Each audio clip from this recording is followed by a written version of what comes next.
कथा सुन रहे हो, जितने फेसबुक और यूट्यूब पर सुन रहे हो, बहुत सावधानी से सुनना। 2 बार पशुपति व्रत कर लिए, आपने ये कर लिया, आपने प्रदोष कर लिया, आपने सोमवार कर लिया, आपने सारे अनुष्ठान कर लिए, बहुत सारे उपाय भी करे, तो महाराज बुधवार की प्रदोष पड़ती है तो शिव रजत भवन में निवास करते हैं। बुधवार की प्रदोष कामना की पूर्ति करते हैं। एक बात अपने जीवन में उतार कर रखिएगा, प्रदोष शिवरात्रि बन सके तुम्हारे पास में शिवालय हो या बेलपत्री का वृक्ष हो, वहां दीप दान अवश्य करना चाहिए। अब एक बात का स्मरण आपको रहे थोड़ा सा, अगर किसी कामना के वश अगर हम दीप लगा रहे हैं या हमारे मन में कोई भाव उत्पन्न है और हम बाबा से कहना चाहते हैं कि बाबा मेरा ये कार्य है आप पूर्ण करिएगा, तो फिर शिव मंदिर में भी लंबी बाती का दीप आप प्रदोष या आप शिवरात्रि को बाबा से निवेदन कर लगा सकते हैं। हाँ, विशेष जब कोई एक बहुत बड़ी बात हो और आपके कार्य में कहीं अटकल हो रही हो, तो एक ही दीप में 2 बातें, शिव और शक्ति, लंबी बाती बनाई, शिव और शक्ति के नाम से 2 बाती एक साथ एक दीप में भी लगा सकते हैं। पर कब? जब विशेष कोई आपका कार्य हो और वो अटक रहा हो, विशेष कोई कार्य और आप बाबा से प्रार्थना कर रहे हो, तो 2 बाती का भी प्रयोग आप कर सकते हो। प्रदोष के दिन यदि आपको कहीं से शमी पत्र मिल गया, प्रदोष के दिन यदि कहीं से आपको शमी पत्र मिल जाए और प्रदोष काल में, प्रदोष का जो समय होता है, शाम का जो समय होता है प्रदोष काल, 4 प्रदोष 5 प्रदोष आप कर देखिएगा कि आपका कोई काम है, कोई नौकरी के लिए आप अप्लाई कर रहे हैं, कोई समस्या बड़ी विकट आ गई है, कोई तकलीफ बड़ा गला पकड़ रहा है, कोई तकलीफ विकट आ गई है, कोई समस्या विकट आ गई है, प्रदोष काल में अगर एक शमी पत्र भी आप घर के शिवलिंग को, अब ये करने के लिए आपको मंदिर के शिवलिंग नहीं जाना, अपने घर में जो शिवलिंग, चाहे वो स्फटिक का हो, पादप का हो, कंकर शंकर का हो, लकड़ी का हो, जो शिवलिंग तुम्हारे घर में, कांच का हो, चाहे वो नर्मदा के कंकर का हो, नर्मदेश्वर हो, पाषाण का हो, जो शिवलिंग, चांदी का हो, सोने का हो, तांबे का हो, पीतल का हो, जो शिवलिंग तुम्हारे, एक शमी पत्र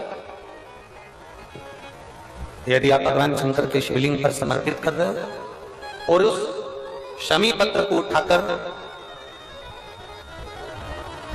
रात्रि को 9:15 की जो एक मुहूर्त होता है, एक समय होता है, जिस समय पर हम अपने मन की बात भगवान शंकर को कहते हैं, पूर्व में भी इसका वर्णन हम कर चुके हैं कथाओं में,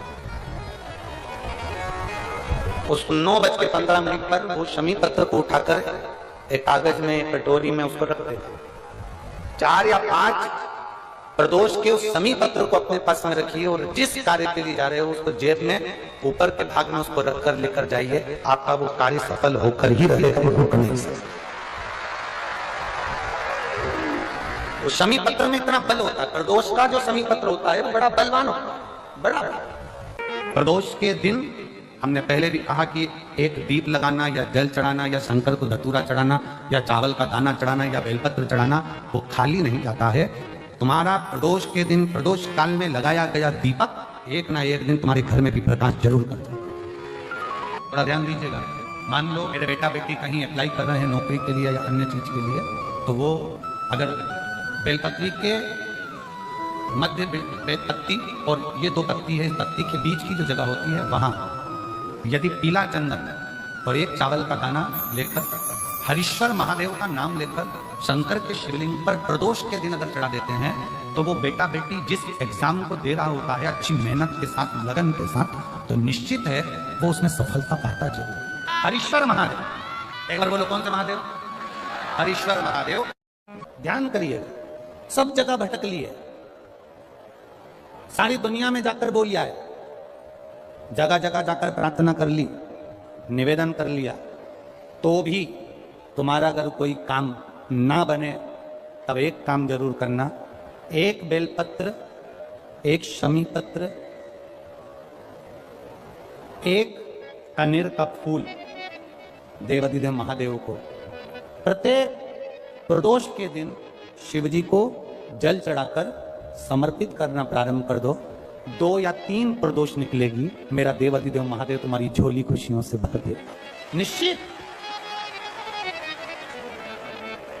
एक बेलपत्र, एक शमी पत्र और एक कनेर का पुष्प भगवान शिव को प्रदोष बाबा देवाधिदेव महादेव को जल चढ़ाकर देना पड़ेगा। किसी भी प्रदोष, अगर बच्चों का विवाह नहीं होता है, शादी नहीं होती है, तो अपन लोग क्या करते हैं कि भाई एक बेलपत्री का जो पत्ता होता है, उस पत्ते के बीच वाली जो पत्ती होती है, उस पत्ती पर अपन केसर को घिसकर, केसर को घोलकर उस पत्ती पर अपन केसर का तिलक लगा देते हैं। और केसर का तिलक लगाकर जिसका विवाह नहीं होता, उसकी ये बीच वाली उंगली पर, ये बीच वाली पत्ती को अंगूठे से टच कर उसको रख देते हैं। उसका नाम गोत्र बोलकर उस पत्ती को शंकर भगवान पर किसी भी प्रदोष के दिन शिव जी को समर्पित कर देते। बस इतना याद रखें कि इस पत्ती का जो मुख है वो जलाधारी की ओर होना चाहिए। जब हम चढ़ाएं उस समय पर केसर का तिलक लगाकर अंगूठे से उसको टच कर कर नाम गोत्र बोलकर, जिसका विवाह नहीं हो रहा है, शादी नहीं हो रही है, शिव जी को उसे चढ़ा दो। किसी भी प्रदोष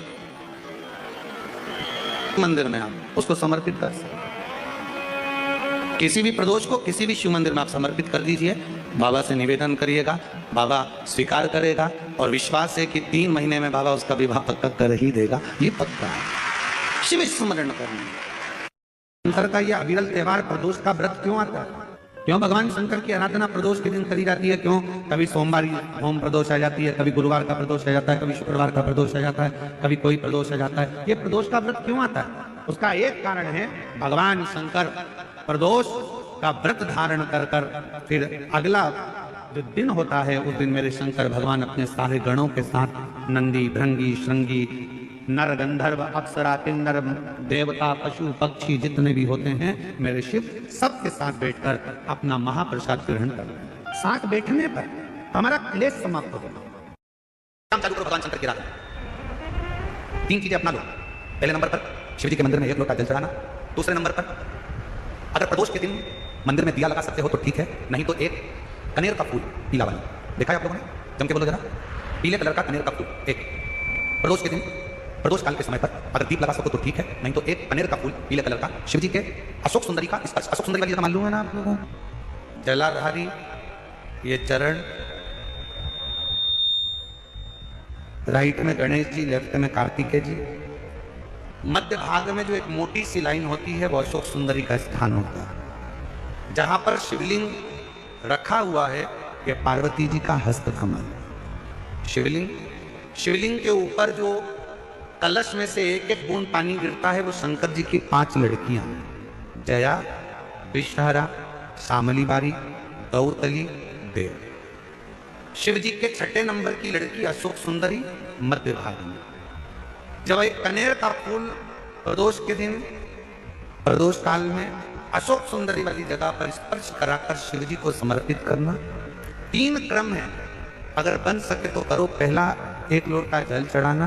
दूसरे नंबर पर अगर बहुत ज्यादा तकलीफ की जिंदगी चल रही हो, बहुत कष्टमय जीवन चल रहा हो और सबने कह दिया कि तुम्हारी किस्मत में तो धक्के ही लिखे हैं, केवल आप धक्के ही खाओगे, तो एक कनेर का पुष्प प्रदोष के दिन, प्रदोष काल में अशोक सुंदरी का स्पर्श कराकर शिवलिंग पर चढ़ाओ। और बन सके प्रत्येक महीने शिवरात्रि आती है, जैसे कल शिवरात्रि है ऐसे हर महीने शिवरात्रि आती है। शिवरात्रि के दिन 1 अक्षत, मात्र 1 अक्षत, केवल 1 चावल का दाना, 1 दुर्वा के साथ शिव जी को समर्पित करना प्रारंभ करो। जिंदगी की कैसी भी तकलीफ होगी, मेरा शंकर भगवान उस तकलीफ को मिटाए।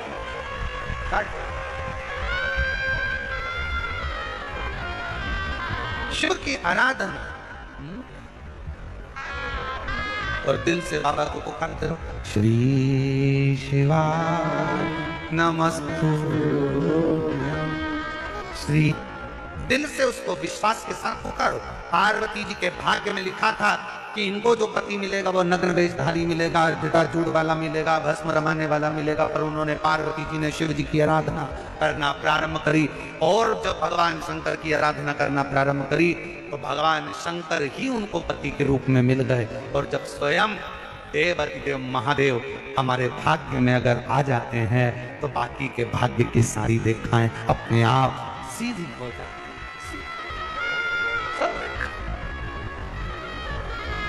शिव को पुकारो, भगवान शंकर को पुकारने का प्रयास करो। महाराज,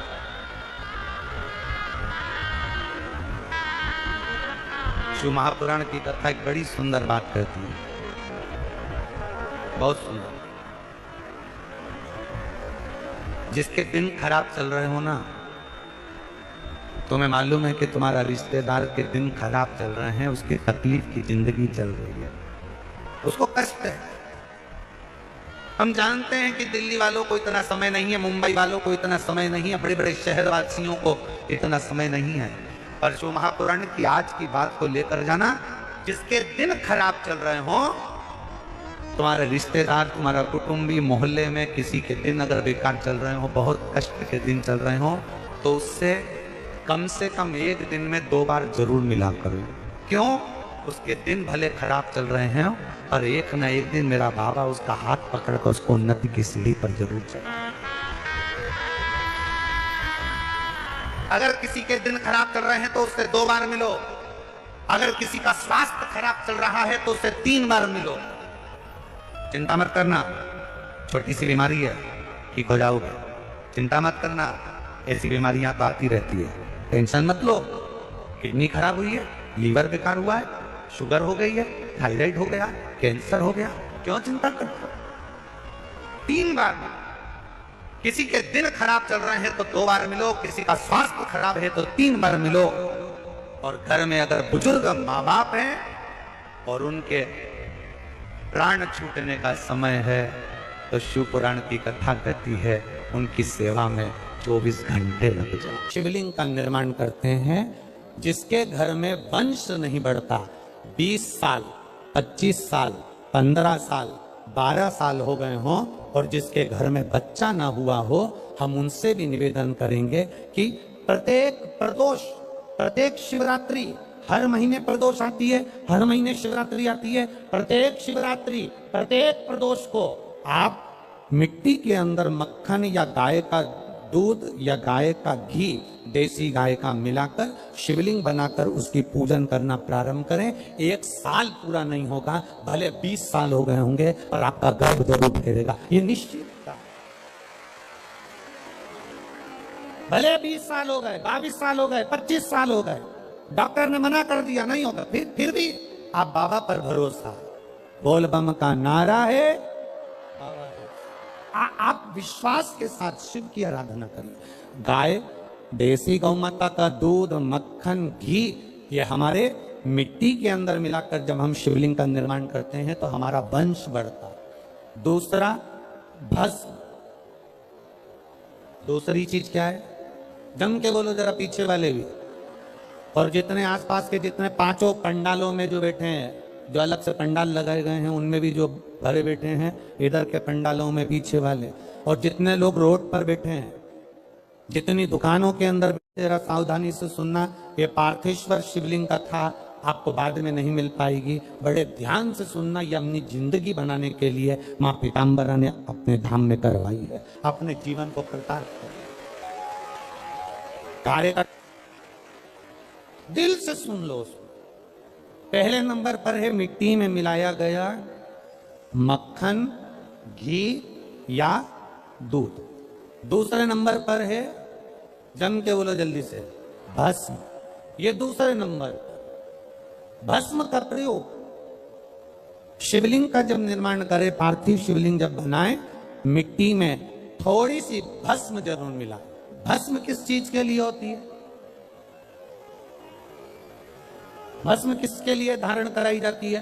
तो महाराज, शिव महापुराण की कथा कहती है, जब शरीर में कोई बड़ी बीमारी आने वाली होती है, आप एक साधारण सा प्रयोग कर देखिएगा अपने जीवन में। एक साधारण सा प्रयोग, जब आपको लगे कि डॉक्टर ने बोला है कि कोई बड़ी बीमारी का चांस बन रहा है, कोई बड़ी बीमारी होने वाली है, आप शिवलिंग, ये जलाधारी, ये जहां से जल बहता है, गणेश जी का स्थान, कार्तिकेय जी का स्थान, बीच में एक मोटी सी लाइन अशोक सुंदरी, शिवलिंग जो शिवलिंग रखा है जो जलाधारी है, कि कोई बड़ी बीमारी ना निकल जाए। अल्ट्रासाउंड करा रहे हैं, एक्सरे करा रहे हैं, उससे पहले घर में अगर थोड़ी सी भस्म रखी है, उस भस्म को जब आप जल चढ़ाने के लिए शिव जी के मंदिर में जाओ, हॉस्पिटल में दिखाने के लिए जांच कराने जाओ, उससे पहले एक काम जरूर करना, शंकर भगवान का जहां शिवलिंग रखा है उस शिवलिंग के पास में भस्म का लेपन कर कर देवादिदेव महादेव पर एक लोटा जल समर्पित कर कर उसी भस्म को अपने कलेजे पर, अपने हृदय पर लगाकर देवादिदेव महादेव का पंचाक्षर मंत्र नमः शिवाय, षडाक्षर मंत्र ओम नमः शिवाय या श्री शिवाय नमस्तुभ्यम बोलकर फिर आप जांच के लिए चले जाओ। कोई बड़ी बीमारी तुम्हारी जिंदगी में निकल ही नहीं सकती। भस्म भस्म का काम किया, हमारे रोग को, हमारी बीमारी को, हमारे आने वाले जो रोग हैं, जो बीमारी है, जो तकलीफ है, उसको समाप्त करती है भस्म का।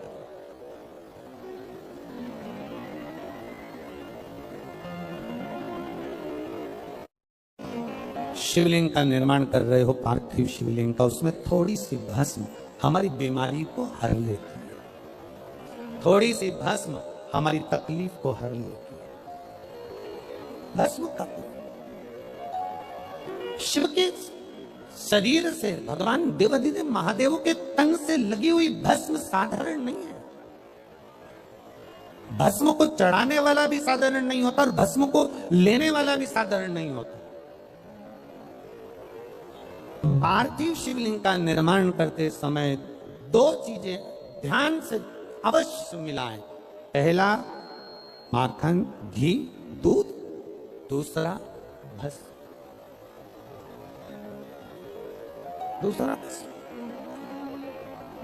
भस्म धारण भी करना चाहिए। भगवान ने कहा जब प्रदोष काल हो, शाम का समय हो, उस समय पर बेलपत्री, पीपल और आंवले के नीचे लक्ष्मी तो कुछ देर के लिए विराजमान हो जाना। जो तेरे इन वृक्षों के नीचे शाम को दीप लगाने आए उसके घर तो पीछे पीछे चली जाना। बस इतनी कृपा कर देना। बुधवार की प्रदोष पड़ती है, उस प्रदोष पर, प्रदोष काल में अगर एक आधी चम्मच भी गौ माता का दूध मिल जाए, एक छोटी सी कटोरी में सीधे हाथ में दूध और उल्टे हाथ में दूध, जल का पात्र या उसी पात्र के ऊपर दूध का पात्र रखकर हाथ में लेकर जो शंकर के शिवालय में देहली पर खड़ा होकर शंकर से अपनी कामना कर कर शंकर के मंदिर में जाकर दूध अशोक सुंदरी वाली जगह पर चढ़ाकर जल शंकर के शिवलिंग पर जो समर्पित